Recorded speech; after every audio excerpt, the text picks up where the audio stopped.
شاہ جود و سخا قلندر لال، میرے مشکل کشا قلندر لال۔ حضرت سیدنا لال شہباز قلندر سید محمد عثمان مروندی رحمۃ اللہ تعالی علیہ کا تعلق سادات کرام کے ایک مذہبی گھرانے سے تھا۔ آپ رحمۃ اللہ تعالی علیہ کی ولادت باسعادت مشہور قول کے مطابق 538 سنہ ہجری بمطابق 1143 سنہ عیسوی آذربائیجان کے قصبے مروند میں ہوئی۔ اسی مناسبت سے آپ رحمۃ اللہ تعالی علیہ کو مروندی کہا جاتا ہے۔ آپ رحمۃ اللہ تعالی علیہ کا نام سید محمد عثمان جبکہ لقب لال شہباز ہے۔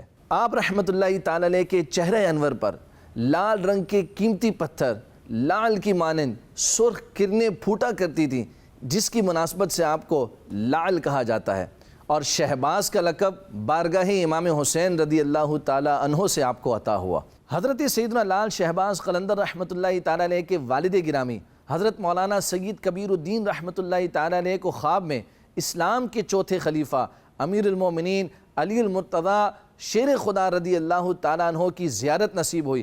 آپ رحمۃ اللہ تعالیٰ علیہ نے امیر المومنین کی بارگاہ میں عرض کی، امیر المومنین میرے لیے دعا فرمائیے کہ اللہ تبارک و تعالیٰ مجھے ایک نیک اور صالح فرزند عطا فرمائے۔ حضرت علی رضی اللہ تعالیٰ عنہ نے بشارت دیتے ہوئے ارشاد فرمایا، اللہ تبارک و تعالیٰ تمہیں ایک نیک اور صالح فرزند عطا فرمائے گا، اس کا نام محمد عثمان رکھنا، اور جب اس کی عمر 384 دن ہو جائے تو اسے مدینہ طیبہ میں نبی کریم صلی اللہ علیہ وآلہ وصحبہ وسلم کی خدمت میں سلام پیش کرنے کے لیے لے کر آنا، اور اس کے بعد حضرت امیر المومنین عثمان غنی رضی اللہ تعالیٰ عنہ کے مزار پر بھی حاضر ہونا۔ چنانچہ حضرت لال شہباز قلندر رحمۃ اللہ تعالیٰ علیہ کی جب ولادت ہوئی تو آپ کے والد ماجد نے ایسا ہی کیا۔ آپ رحمۃ اللہ تعالیٰ علیہ کا تعلق سلسلہ قلندریہ سے بھی ہے، اسی مناسبت سے آپ رحمۃ اللہ تعالیٰ علیہ کو قلندر بھی کہا جاتا ہے۔ قلندر کون ہوتا ہے؟ ناظرین، خلاف شرع حرکتیں کرنے والے کو، جیسا کہ فی زمانہ بے نمازی،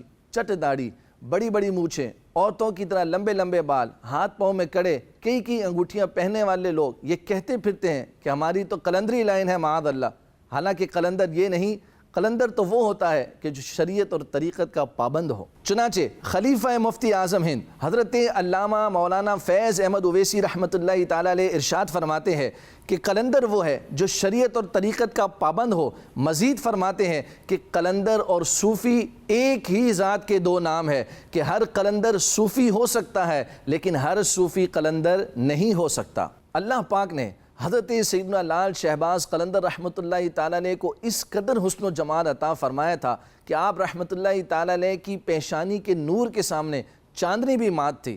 آپ رحمۃ اللہ تعالیٰ علیہ کا سلسلہ نسب 13 واسطوں کے ساتھ حضرت سیدنا امام جعفر صادق رضی اللہ تعالیٰ عنہ سے جا کر مل جاتا ہے۔ آپ رحمۃ اللہ تعالیٰ علیہ نے ابتدائی تعلیم اپنے والد ماجد کے زیر سایہ مکمل کی، چونکہ والدین دونوں ہی تقوی اور پرہیزگاری کے زیور سے آراستہ تھے اور علم دین کے نور سے آراستہ اور پیراستہ تھے، جس کی جھلک آپ رحمۃ اللہ تعالی علیہ کی سیرت میں بڑی واضح اور نمایاں طور پر نظر آتی ہے۔ اللہ تبارک و تعالی حضرت لال شہباز قلندر رحمۃ اللہ تعالی علیہ کے فیضان اور برکات سے ہم سب کو بھی مالا مال فرمائے، آمین، بجاہ خاتم النبیین صلی اللہ علیہ وآلہ وصحبہ وسلم۔ شاہ جود و سخا قلندر لال، میرے مشکل کشا قلندر لال۔